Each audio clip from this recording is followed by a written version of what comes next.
Today is January 31st, 2023. We have a very exciting clip today.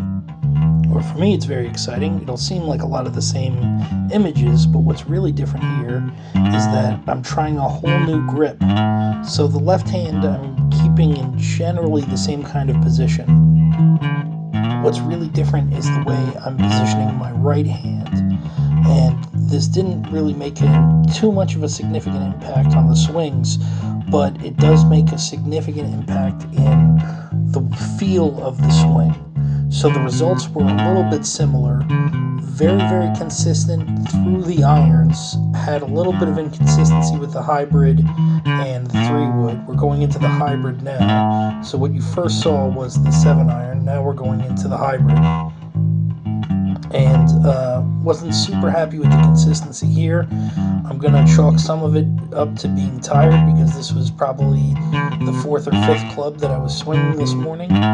But with the new grip, getting a lot of very, very effective results.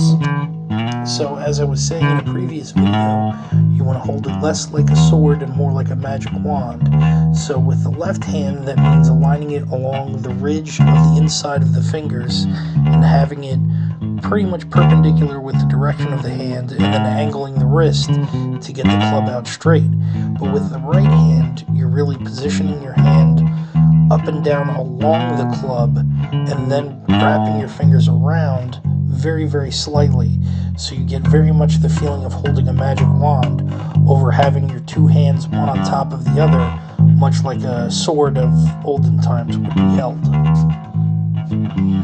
Now, I was definitely turfing a lot with the 3-wood, and I think having the new grip is some of the exception of why I was chunking a little bit thick here, but some of it was also I was more obsessed with the feel of the grip itself and not with the swing path. For any of your woods, you really want to have a plane of brushing across the mat before you actually make contact with the ball.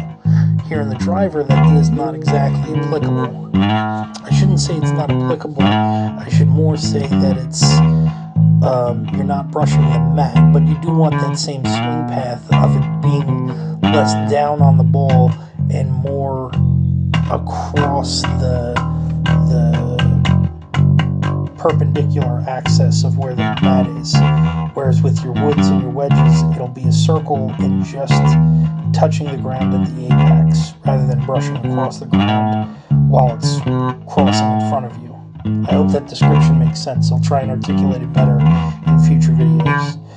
Just for consistency, I'm posting what I did with my with my lesser iron and my pitching wedge. Switched out the 58 for the pitching wedge. Thanks for watching. Hope it was fun to watch.